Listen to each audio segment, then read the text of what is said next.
Greetings to all, and welcome to Tahiti Monday. I am Shenanigans, and in this series of This Is How I Do It, I am going over Counter-Strike Source's The Hidden. This video will be about Subject 617 strategies for the beginner. The first strategy you need to learn is patience. You want to engage Iris members when it is advantageous for you. Very often, an Iris member will not be content sitting around in one spot. You could use this to your advantage by intercepting them when they are out of position. The other advantage to waiting is that the Iris members who usually spawn in one big group will likely divert into smaller groups, making it easier for you to engage. Using grenades on these smaller groups is very effective. Figure out where these clumps tend to form for each map and learn to bounce back and forth between all of them. Hiding around corners, behind objects or barriers, or even on walls where there is infinite wall hang, gives you the time you need to use your Aura Vision. Use your Aura Vision to evaluate the Iris members' positions, but keep an eye on that stamina gauge. If you continue to engage different areas, it will cause the Iris members to break up over time, to a point where you can start picking them off one by one, focus down the ones weakened by your grenades, and grow a supply of health-restoring bodies for later on. Once you've eliminated the majority of the Iris members, heal up if you need to in a safe spot, and engage the final player or two head on.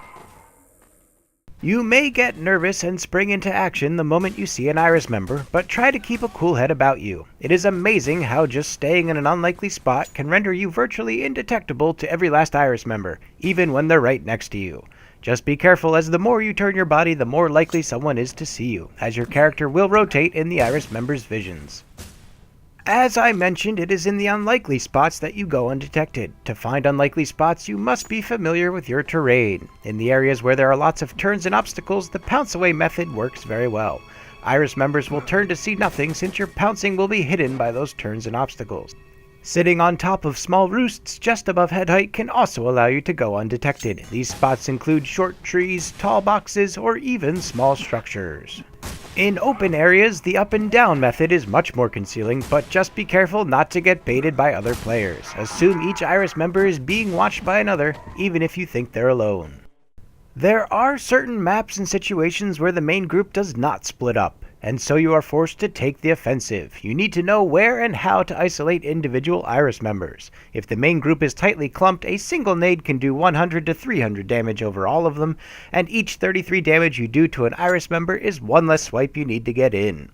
Even if you don't get much damage in, you'll at least break up the group, which is the main goal. As long as your grenade is accurately thrown into the center, the Iris members should all radiate out, abandoning the group. If the main group is loosely clumped, try luring one out with some noises. Knife swipes, grab props, and dead bodies all make good amounts of noise. Tease a single Iris member away from the group and take him down fast. If you're lucky, the taking down of one Iris member will draw out another one in the same fashion. Just be sure that you're not getting baited by another Iris member in a different area. If you are being baited, just pounce away and find a new engagement. As I said, props also make good amounts of noise. To grab a prop, press E and then use primary fire to throw the prop. Another good use for props is to get Iris members to waste their ammo. For obvious reasons, a reloading Iris member is the easiest to kill. Slowly draining their clip before engaging them is a surefire way to catch them unprepared. You can also hide behind certain props like barrels to block incoming fire. Or try launching a prop in one direction and then coming at them from another direction. If you can get an Iris member to look the wrong way, you can get in a free swipe. If an Iris member is camping in a corner, try throwing a prop at them. If that doesn't work, do something else to draw them out. Try feeding on a nearby body, or even just move it from their field of view to out of their field of view.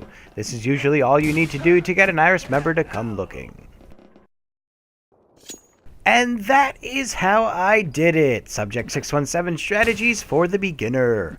Remember to be patient and only engage when it is advantageous for you. Either wait for your opponents to open themselves to you, or find safe ways to make them open for you. Don't forget to feed if you're low on health, and do so in safe places using your Aura Vision to make sure you're safe. Never engage in one area for too long or you'll risk getting baited. While you do this, start to memorize the layouts of the maps, because you're going to need them for the next set of strategies, which is the topic of the next Tahiti Monday, The Hidden. Thanks for watching, and tell 'em Shen sent ya!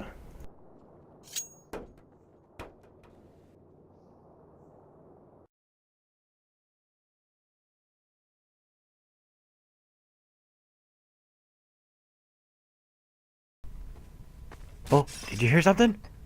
Oh, boogity boogity boogity. Ooh, your friend came. Would your friend like a grenade? There you go. Have a grenade. Alright, you need to die now. Blibbity dip. And kaboom. Oh, it feels good. Feels real good.